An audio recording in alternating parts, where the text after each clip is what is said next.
Okay, Pockets. We need to measure your ears. Okay, hold on. Stand still. Oh, gosh. How are we going to fit those in your suit? Hey, guys. So, Pockets and I are here this morning, and you guys don't really know Pockets, or maybe you remember him. He's my friend, and we've been friends for a long time, and we talk to the preschoolers a lot. But you know what? We just got word from NASA that Pockets has been chosen to be the first kangaroo to go to space. That's right, we are going to space. Isn't that exciting? We are ready to launch. We are ready. Well, we're not quite ready. We're getting ready to launch. I get to be a part of the launch team. He gets to put on this suit. What do you think? You like that? I think he'll fit. We just have to try to figure out where his ears are going to go. And then he's going to get to go to space. So we are excited to get ready for that. And you know what? Talking about this and thinking about being the very first kangaroo in space, it's going to take some initiative. It's something that you can't just talk about. It's something that you've got to just do something with. And so we're going to do it. Pockets have volunteered. I'm on his team, and we've decided that we're going to do it. And you know what? That reminds us of our Bible story for today. This month, the whole month, we're going to be talking about a man named Nehemiah who lived a long, long time ago. And he had gotten some terrible news that the city that he loved, his hometown, Jerusalem, had been destroyed. And he got word about it, and he decided he needed to be the one to do something about it. And so he got a team together, and he went, and he helped to rebuild that city.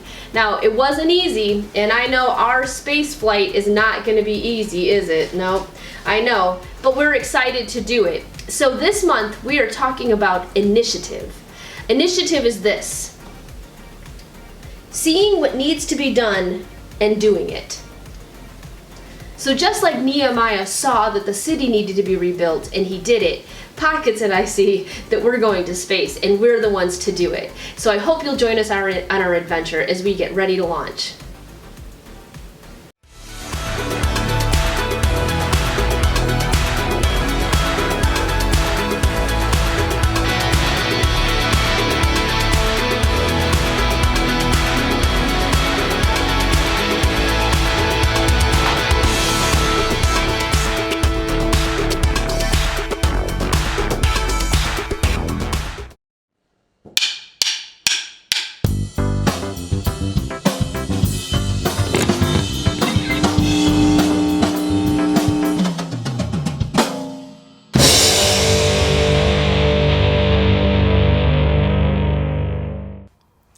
How good are your eyes? Better. But that's not actually what I mean. I'm talking about what you pay attention to as you go through your day. Do you see that candy wrapper on the sidewalk? The dishwasher that needs to be unloaded? What about the toy lying in the middle of the floor that someone is definitely gonna trip over? Do your eyes pay attention to the kid playing alone on the playground? Or your older neighbor trying to wheel her trash bin up the driveway? All around you, there are things that need to be done, just waiting for someone to step up. And that someone can be you. When you see that piece of trash, toss it in the can. Take that silverware and slide it in the drawer. Pick up that toy and put it away. Invite that kid to join your kickball team. And offer to help your neighbor get her rolling bin back to the house. When you see a need and you make a move to take care of it, that's initiative. It's a great way to show love to the people around you. When you see what needs to be done and do it, others can see God at work in you. That's why initiative is an amazing way to worship God with your life. Because worship is about more than just singing loud. It's all about living loud.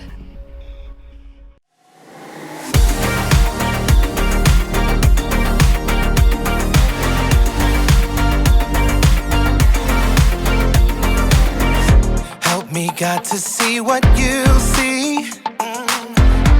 You are doing a great work in me. I've decided I can't stand still.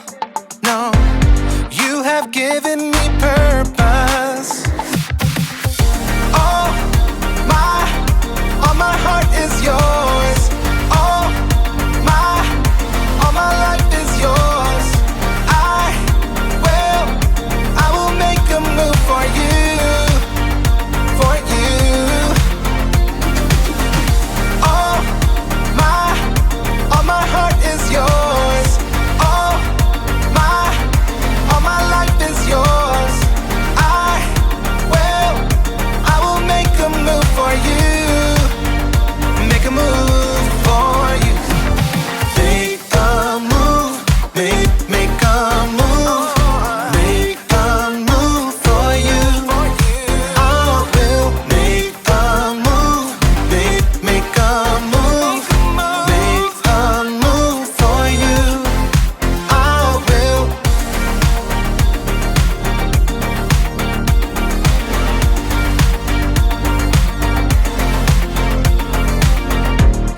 take up the call to serve you. You have given me a job to do. I wanna love the world just like you, yeah. You have given me purpose. All my heart is yours. All my life is yours. I will make a move for you, for you. All my heart is yours. All my life is yours. I will make a move for you. Make a move for you. Make a move, make a move, make a move for you. I will make a move, make a move, make a move for you. I will.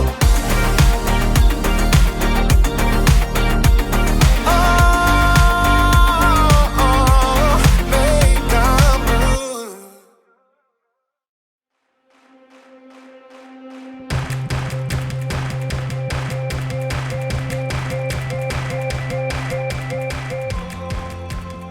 Hello, people of Earth! It's me! Jacob! Oh, there it is. That's how I... Nope, that's not it, Jacob. Okay. Okay. Nope, it's back on again. Okay. And I am ready for launch. I mean, not really. I don't actually have a rocket or anything, but I am ready for initiative. Initiative is seeing what needs to be done and doing it. Astronauts are really great at showing initiative. When they see what needs to be done, they don't just ignore it, they do something about it. They even have this thing they do before every launch. It's called a status check, and it works like this. Rocket fuel, check. Rocket fuel is a go. Red switchy thing, check. Red switchy thing, red switchy thing is a go. Power thrusters, check. Power thrusters. Power thrusters are a gross. I can't check the power thrusters because somebody left a dirty sock here. Well, can you move the dirty sock? I mean, I could, yes, but it's not mine. I didn't leave it here. And so I don't think it's my job to move the sock. I suggest that we halt the launch until whoever left his sock here comes and gets it themselves. Copy that. Holding launch for a dirty sock. Good. Roger that. I wonder how long I'm gonna have to wait for someone to come get this sock. Probably gonna be here for a while. You know what? Today's story is about a guy who saw something that needed to be done, and he did something about it, even though it wasn't his responsibility. Sounds like a great guy. Will somebody come get this sock? It smells. Some people, am I right? Ugh. The Bible. It's 66 books of history, stories, letters, and poetry that fit together to form God's one big story. The epic adventure of how He created us and loves us so much that He made a way to rescue us. As we travel through the Bible, from Genesis to Revelation, we discover people who met God and found their lives changed forever. Now, for an amazing story. Inspired by the book of Nehemiah, chapters 1 and 2. Over and over, the Israelites promised to be faithful to God. But over and over again, they turned away from Him. At last, God allowed enemy armies to take His people captive and carry them off to Babylon, nearly 1,000 miles away. After 70 years, God allowed some of His people to return to Jerusalem and rebuild the temple. But back in Babylon, now part of Persia, the rest of the Jews had made lives for themselves. In fact, a Jew named Nehemiah had become quite important. Greetings. I am cupbearer to the king. A cupbearer was like a bodyguard. who checked to make sure that no one poisoned the king's food or drink. Nehemiah was likely a trusted advisor. Your Majesty, may I suggest the date pudding? But though it was nearly 150 years since the Israelites had left Jerusalem, Nehemiah's heart was still in his homeland. When his brother Hanani returned from his trip to Judah, Nehemiah had a chance for some news. Brother, how are the people left in Jerusalem? Some are still alive, but they're having a hard time. Oh no. The wall of Jerusalem is broken down. The gates have been burned with fire. People are ashamed. That's terrible. A city without walls could never prosper. The people would always live in fear of being attacked. I'm sorry to bring such bad news. No, I'm glad you told me. Dismayed, Nehemiah sat down and wept. He couldn't even eat for several days. Instead, he poured his heart out to God. Lord, you are a great and wonderful God. See how your people are suffering. Please listen to me. I'm praying for the people of Israel. We Israelites have committed sins against you. We haven't obeyed the commands you gave to Moses. Nehemiah reminded God of the promise he made to his people.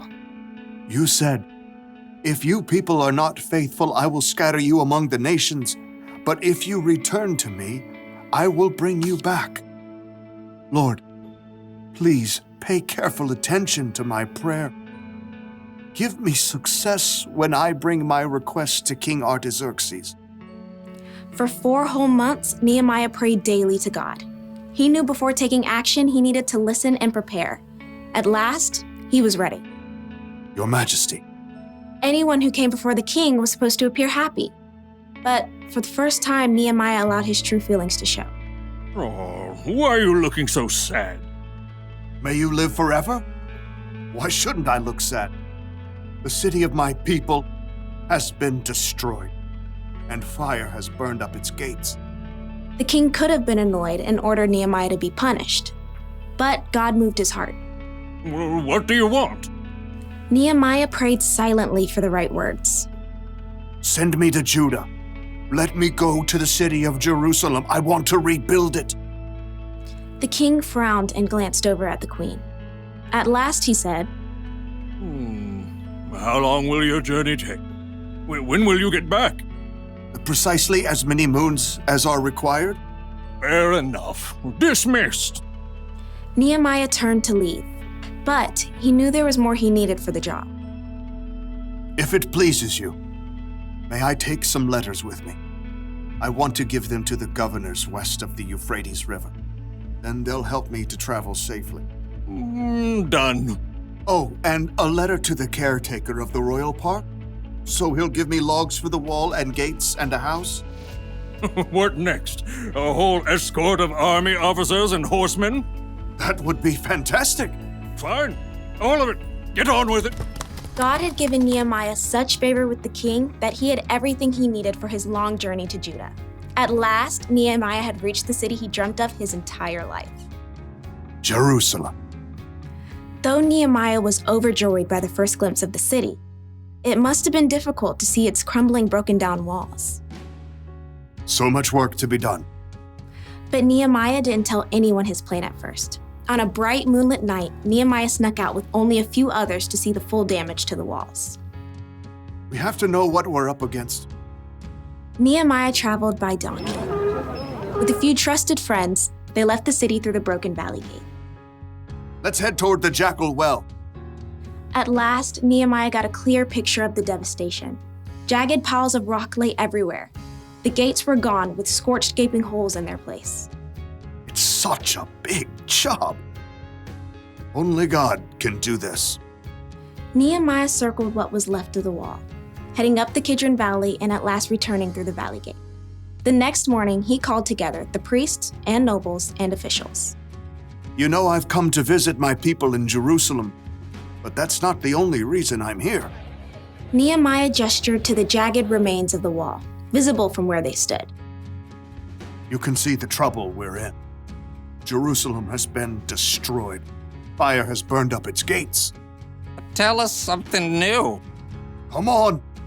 Let's rebuild the wall of Jerusalem. Then people won't be ashamed anymore.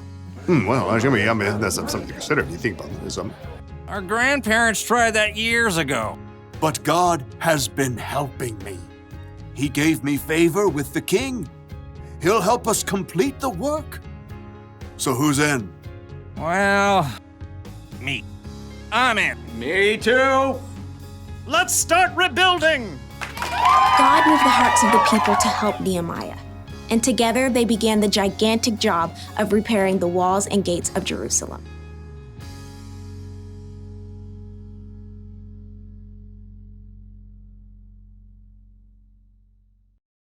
You ever see a piece of trash on the ground and just walk by without picking it up because you didn't put it there? Or maybe someone didn't clean up after themselves when dinner was over? Do you just leave the messy dishes lying around? Do you ignore someone else's dirty sock? A lot of people see what needs to be done, but then don't do it because it's not their job. It's not their responsibility.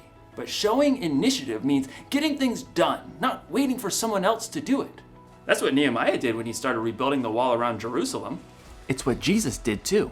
When he saw a need, he did something about it. He healed people who needed healing. He taught people who needed to learn. And Jesus took care of our greatest need when he died on the cross for our sins. So, if you want to show initiative, don't just see what needs to be done, do something about it. Do a status check. Do you see any dirty dishes? Dirty dishes. Oh! Dirty dishes. Cleared away. Check. Do you see any trash? Water bottle? Recycled. Check. Do you see a dirty sock? Dirty socks cleared away, even though it's not my job. Check. Here's the one thing to remember today. Don't wait for someone else to do what needs to be done. Initiative takes a lot of work for sure, but it's worth it. It helps you, it helps other people, and it helps the world. And maybe, just maybe, it can help the universe.